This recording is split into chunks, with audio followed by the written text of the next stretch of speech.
Okay, I'm Janet Baker, and like Jill said, I'm her upline.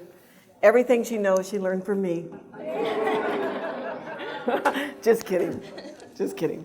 Okay, I always go through the new catalogs and go through and say, what would be fun, something, so I thought I would play with these little boxes, our little Gable boxes. Okay, as you notice, they're silver and shiny. So there's only certain things we can do with them. But you can turn it inside out and stamp on it. Now, let me give you a hint here. Don't try to rip the adhesive off or to pull it apart. It doesn't work very good. So just take a little X-Acto knife and cut it across there. Lay it flat, do your stamping and your coloring, and then just take a little piece of cardstock, like about 1 inch by, 2 inches, and score it in the middle, and then just glue it in there. You've got your open bottom and top, so it's easy to put in there. Put adhesive on both sides and hook it back together. You can't really tell. You can examine this closely afterwards and see if you can find the spot. Okay? So anyways, this one was really fun. I just popped out a couple of little houses on there for you. All right, so there's one option you can do. Now, I should show you the one just with the plain box, okay? This is our little, and the bow is made by punching 2 of these, and you just fold it over and wrap a little piece around it, okay? You have to learn to use punches for everything, even what they're not made to use. No, just kidding. Anyways, so that's how the bow was done. And one little hint. If you're gonna wrap a piece of cardstock around it, like the DSP, this is a 12-inch piece, and it's like, maybe a 1/16 of an inch too short. So you put it under, do it on the front, and then just hide it with your, whatever you're putting on it, okay?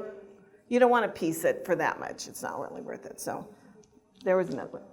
Okay, now one of the things you can do is you can color them a couple of different ways. This is done with a brayer, and it's this brayer, not a sponge brayer. You're going to get a different look with the sponge brayer. I used our old brayer we used to carry, sorry. If you want it really dark, that's what you have to do. Now, one of the things, if you're going to color it, you want to do this.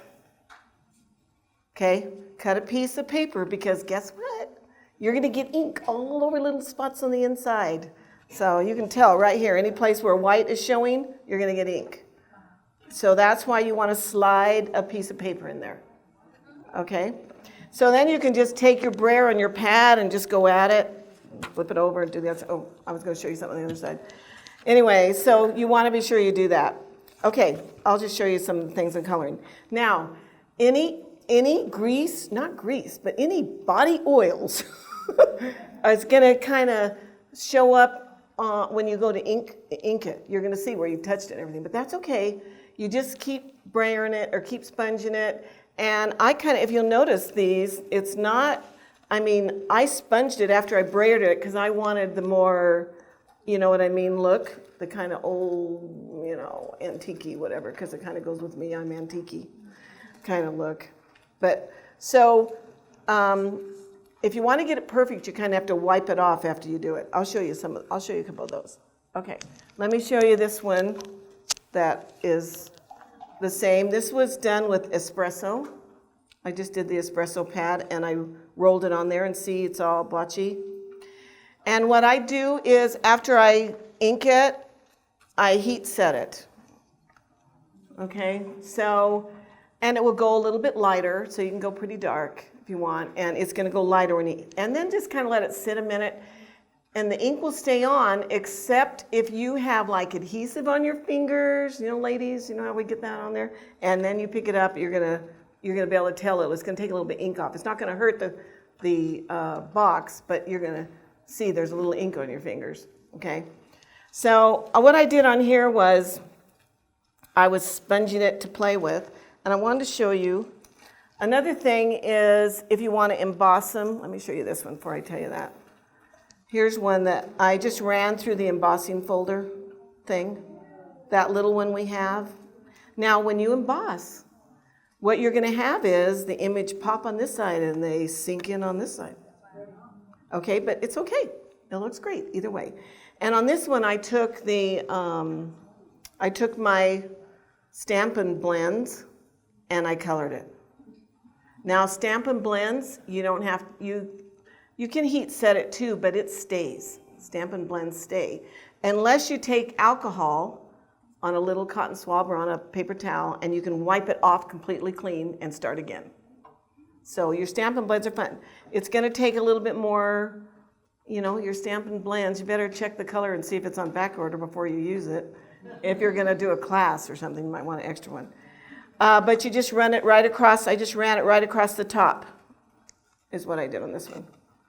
So, and let me show you, I was gonna show you this one, I brayered with razzleberry, and I didn't brayer it, I sponged it with razzleberry. I just took a sponge like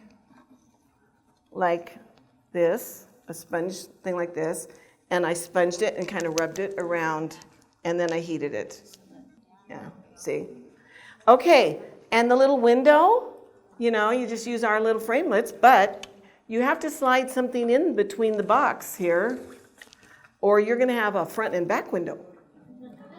Okay, so I use these all the time. I cut one of these up a long time ago, one of our things, small, and I can just slide it right in here, like that, put my framelit on there and run it through.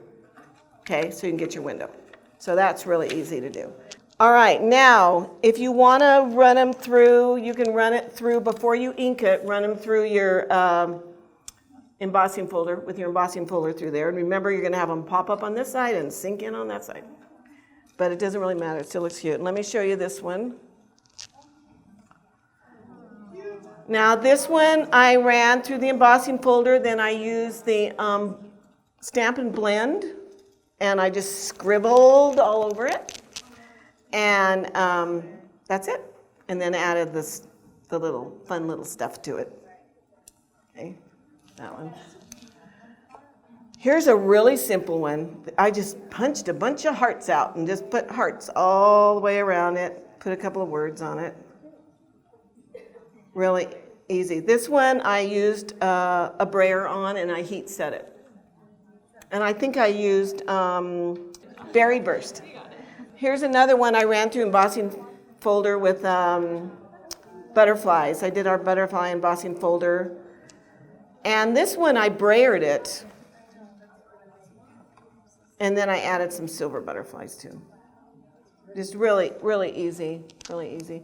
Here's another one, kind of like this one, but I used a darker and rubbed it off. I took my sponge and just kind of rubbed it and heated it.